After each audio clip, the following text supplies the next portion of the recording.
नमस्कार दोस्तों, कलयुग के चमत्कार संतों की वाणी में आप सबका स्वागत है। दोस्तों 22 मार्च शुरू होने जा रहे हैं चैत्र नवरात्रि, माँ शेरावाली के पवित्र नवरात्रे, पवित्र दिन जिसमें माँ शेरावाली अपने भक्तों को दर्शन देती हैं और उनकी मनोकामनाओं को पूर्ण करती हैं। आज की इस वीडियो में हम घट स्थापना, माँ के पूजा विधि और माँ की कथा के बारे में जानेंगे। दोस्तों आपको ये जानकर बड़ी खुशी होगी कि आज नवरात्रे में कलश स्थापना के 3 शुभ मुहूर्त बन रहे हैं। पहला सुबह 6:30 बजे से लेकर 10 बजे तक, दूसरा सुबह 10:30 बजे से लेकर दोपहर के 12:30 बजे तक और तीसरा मुहूर्त शाम को 4:15 बजे से लेकर 6 बजे तक रहेगा। वृषभ शैलपुत्री माता का वाहन है, इसलिए इन्हें वृषभारूढ़ा के नाम से भी जाना जाता है। इनके दाएं हाथ में त्रिशूल और बाएं हाथ में कमल होता है। शैल का अर्थ है हिमालय, पर्वतराज हिमालय के जहाँ जन्म लेने के कारण इन्हें शैलपुत्री कहते हैं। हिमालय की पुत्री जब नौदय काल में प्रकट हुई थी तब सूरज की किरणों की वजह से उनका रंग नारंगी हो गया था। माँ शैलपुत्री को पार्वती स्वरूप में भगवान शंकर की पत्नी के रूप में भी जाना जाता है। नवरात्रि के पहले दिन सुबह जल्दी उठकर नहाएं, स्वच्छ वस्त्र धारण करके कलश को पूजा घर में रखें, चौकी लगाएं, उस पर स्वच्छ लाल रंग का कपड़ा बिछाएं और उस पर माता की मूर्ति अगर आपके पास है, नहीं तो चित्रपट यानी कि फोटो को रखें और फिर उसके सामने कलश की स्थापना के लिए कलश को तैयार करें।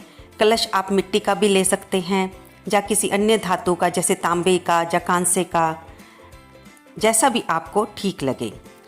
कलश पर आप पवित्र धागा यानी कि मोली बांध लें और उस तांबे के कलश में जल भरें, थोड़ा सा उसमें गंगा जल डालें और कलश में आप कभी भी खाली नहीं रखना चाहिए। उसमें एक पतासा, सुपारी, लौंग, इलायची और 1 रुपए का सिक्का डाल दें।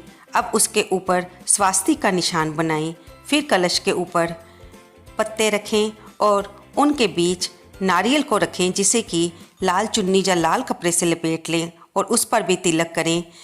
अब कलश को चौकी पर रखने से पहले उसके नीचे आप अक्षत अवश्य रखें या फिर फूल रखें। कभी हमें इस चीज़ का ध्यान रखना चाहिए कि जब भी हम किसी पूजा के लिए या किसी व्रत के लिए भगवान की या माता रानी की मूर्ति की या कलश की स्थापना करने जा रहे हैं तो उनको अक्षत का या फूलों का स्थान, आसन अवश्य दें। उसके ऊपर ही हमें उनकी फ़ोटो को या उनकी मूर्ति को या उनके स्वरूप को रखना चाहिए, जो भी आपके पास हो। फिर एक मिट्टी के कटोरे में आप पवित्र धागा बांधकर उसमें मिट्टी भरकर जौ के बीज डाल दें और उसको पानी से थोड़ा सा गीला कर लें। फिर उसके नीचे भी आप अक्षत रखें। देखिए, अगर आप ज्वार बोते हैं, क्योंकि सभी घरों में ज्वार नहीं बीजे जाते, लेकिन अगर आप ज्वार बीजते हैं तो पहले नवरात्रि को ही आपको ज्वार बीजने होते हैं और माँ की चौकी की स्थापना करनी होती है।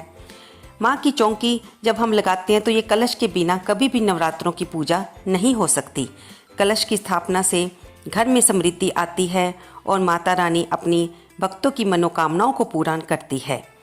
पूजा के पहले ही दिन नवरात्रि पूजा करने वाले परिवार को कलश स्थापना या पवित्र पूजा पात्र की स्थापना अवश्य करनी चाहिए। चैत्र नवरात्रि 9 दिनों का उत्सव होता है। इसमें माँ दुर्गा के अलग अलग स्वरूपों की पूजा की जाती है।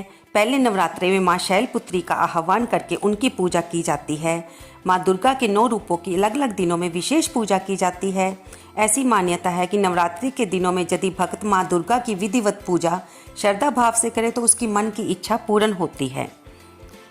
हम जानेंगे कि ये माँ शैलपुत्री कौन है। माँ शैलपुत्री आदि शक्ति माँ दुर्गा की प्रथम स्वरूप है। नवरात्रि के प्रथम दिन इनकी ही पूजा करते हैं। इन्होंने पर्वतराज हिमालय के घर कन्या के रूप में जन्म लिया था। उनका नाम शैलपुत्री रखा गया। पौराणिक कथाओं के अनुसार प्रजापति दक्ष ने भगवान शिव के अपमान के लिए सती और महादेव को यज्ञ में आमंत्रित नहीं किया, तो सती शिव जी के समझाने के बावजूद यज्ञ में चली गई। वहाँ महादेव के अपमान से दुखी होकर यज्ञ के अग्निकुंड में उन्होंने आत्मदाह कर लिया। वही सती अगले जन्म में हिमालय के जहाँ जन्म लेकर शैलपुत्री कहलाई। इन्हें हेमपुत्री भी कहा जाता है। फिर इन्होंने आराधना करके भगवान शंकर को पति रूप में प्राप्त किया। दोस्तों आइए जानते हैं कि माँ शैलपुत्री की पूजा से हमें कौन से लाभ होते हैं। माँ शैलपुत्री की पूजा से व्यक्ति में स्थिरता आती है। माँ शैलपुत्री को देवी सती का रूप माना जाता है।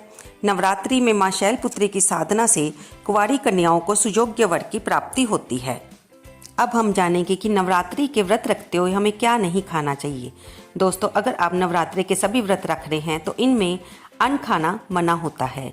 नवरात्रि के पावन दिनों में आचार विचार के साथ आहार भी शुद्ध और सात्विकता रखें। इस दिनों आप लहसुन और प्याज इनका सेवन यानी कि तामसिक चीज़ों का सेवन ना करें। नवरात्रि के 9 दिन साधना कर अपनी आध्यात्मिक शक्ति भी जगाने के लिए होते हैं। इन 9 दिनों में ब्रह्मचर्य का पालन सिर्फ तन से नहीं मन से भी करना चाहिए। किसी भी तरह के कामुक विचार मन में ना लाएं और किसी भी महिला का स्त्री का अपमान ना करें। सभी को सम्मान दें।